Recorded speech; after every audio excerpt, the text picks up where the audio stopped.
मित्रहो, अलीकडच्या काही दिवसांमध्ये एक विरोधाभास पाहायला मिळाला.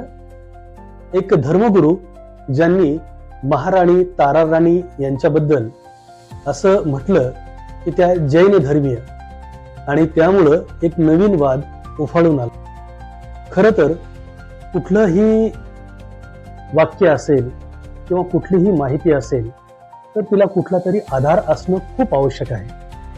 या अनुषंगानं बऱ्याच लेखकांच्या प्रतिक्रिया देखील समाज माध्यमावर पाहायला मिळत आहेत. त्यामध्ये प्रामुख्यानं इतिहासाचे अभ्यासक यांच्या देखील प्रतिक्रिया या अनुषंगानं पाहायला मिळत आहेत.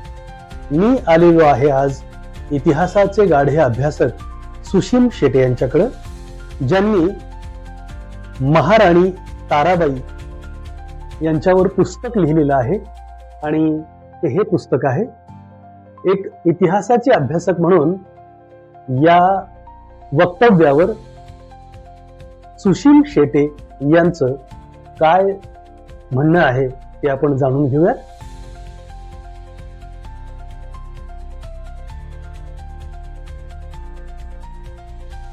सर्वप्रथम एक महत्वाची गोष्ट सांगतो. मी महाराणी ताराबाईच्या जीवनावर पुस्तक लिहिलेलं आहे. माझं post graduation doctor Babasaheb Ambedkar Marathwada विद्यापीठात झालेलं आहे आणि महाराणी ताराबाई जिथे जिथे वास्तव्यास होत्या आणि ज्या ज्या ठिकाणी त्या गेल्या तेथील सर्व भाग मी पाहिलेला आहे. आणि या माझ्या पुस्तकाची प्रस्तावना ही CD मोरे या कोल्हापूर जिल्ह्यातील एका प्राचार्यांनी दिलेली आहे.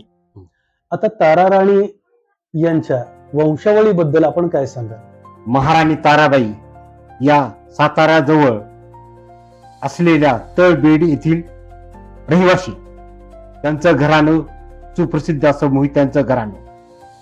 रतोजी मोहितेपासून त्यांच्या घरात सरदारकी होती. त्यांच्याच घराण्यात हमीरराव मोहिते यांची ही ताराबाई कन्या. तिचं सीताबाई हे नाव होतं. लग्नानंतर तिचं नाव ताराबाई असं ठेवण्यात आलेलं आहे. आता मला सांगा, पुस्तक ताराराणी यांच्यावर लिहावं याची संकल्पना तुम्हाला कशी सुचली. जेव्हा मी अजिंक्य तारा हा किल्ला पाहिला त्याच वेळेस मला महाराणी ताराबाईच्या जीवनावर पुस्तक लिहिण्याची प्रेरणा मिळाली. एकंदरीत ताराराणी या ज्या महाराणी आहेत त्यांच्या जे वक्तव्य केलं गेलं ते त्या जैन धर्मीय, परंतु इतिहास अभ्यासकांच्या मते त्या मराठा साम्राज्यामध्ये त्यांनी जन्म घेतला आणि त्या मराठा होत्या. तर तुमच्या पुस्तकातून तुम्ही ताराराणींचं जे काही एक व्यक्तिरेखा आहे ती कशी साकारलेली आहे. महाराणी ताराबाई या मराठा समाजाच्याच आहेत आणि त्यांच्या जीवनावर ज्यांनी PhD लिहिली त्या डॉक्टर विद्या वैद्य यांनीही त्या मराठा असल्याचाच उल्लेख केलेला आहे. माझ्याही पुस्तकात त्या मराठाच असल्याचा उल्लेख केलेला आहे. कारण मोहिते घराणे हे मराठा समाजातीलच आहे. त्यामुळे जैन मुनीचं वक्तव्य संपूर्ण चुकीचं आहे. त्याला कोणताही ऐतिहासिक संदर्भ किंवा आधार नाही. महाराणी ताराबाई हिने वयाच्या 25व्या वर्षी विधवा झाल्यानंतर त्यांचे पती राजाराम महाराजांचं सिंहगडावर निधन झालं. सत्तेची सूत्रे हातात घेतली आणि बलाढ्य अशा शहनशाह औरंगजेबाशी झुंज घेतली. तिने 7 वर्ष मोगलांशी संघर्ष केला. औरंगजेबाचं सैन्य साधं नव्हतं, कारण तो 22 सुभ्याचा मालक आणि 50 कोटी उत्पन्नाचा मालक होता. त्याच्याकडे 15,000 मनसबदार होते, 4 लाख घोडदळ, 4 लाख पायदळ आणि 50,000 उंट सामानाची ने-आण करण्यासाठी होते. तोफांचे विविध प्रकार होते, तलवारींचे विविध प्रकार होते, बरगंदाज होते, पुन्हा तोड्याच्या बंदुका चालवणारे सैन्य होते, बाणाईत होते. आणि अशा या बलाढ्य सैन्याशी मुकाबला करणे ही साधी गोष्ट नाही.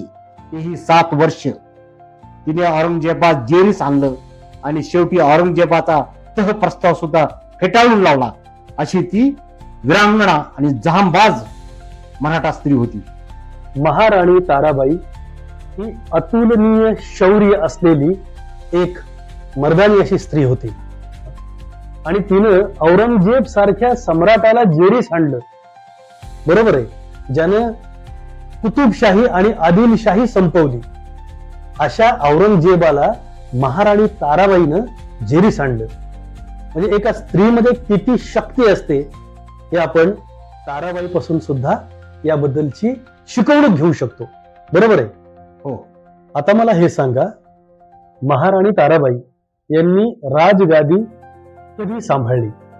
छत्रपती संभाजी महाराजांची 11 मार्च 1689 रोजी हत्या झाल्यानंतर महाराणी ताराबाईंनी राजकारणात प्रवेश केला आणि त्यानंतर राजाराम महाराजांना तिने गादीवर बसवले आणि मोगलांशी संघर्ष सुरू केला. पण इसवी सन 1700 मध्ये सिंहगड येथे राजाराम महाराजाचा अचानक मृत्यू झाला आणि त्यानंतर सर्व जबाबदारी महाराणी ताराबाईवर आली आणि मग तिने ती जबाबदारी सांभाळली आणि औरंगजेबाशी झुंज घेतली आणि मराठा साम्राज्य टिकवले. म्हणजे मराठा साम्राज्य रक्षिता महाराणी ताराबाई. अशा या महाराणी ताराबाईचा शेवट कसा झाला आणि त्यांचं जे आयुष्य होतं तर ते आयुष्य आपण आता तर सांगितलं, पण त्यांचा शेवट कसा झाला? महाराणी ताराबाई सातारा येथे वास्तव्यास असताना 10 डिसेंबर 1761 रोजी त्यांचा मृत्यू झाला. त्यांची समाधी संगम माहुली या ठिकाणी आहे, जी साताऱ्याच्या पूर्व दिशेला 5 किलोमीटर अंतरावर आहे. अशा या रणरागिणीबद्दल आपण शेवटी काय सांगाल? महाराणी ताराबाईचा आदर्श प्रत्येक महिलेने घेतला पाहिजे आणि त्यांच्यासारखं कर्तबगार होण्याचा प्रयत्न केला पाहिजे. महाराणी ताराबाई म्हणजे महाराष्ट्राची स्फूर्ती देवता आहे.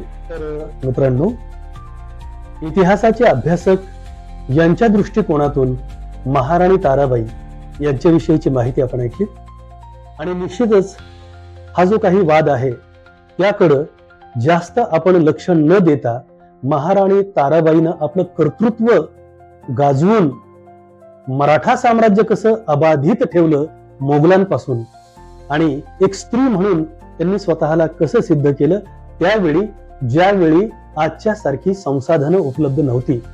इतिहासाचे अभ्यासक सुशील शेटे यांनी आपल्याला याबद्दल ही माहिती सांगितली, त्याबद्दल त्यांचे धन्यवाद. हा ब्लॉग आपण इथंच संपवूया.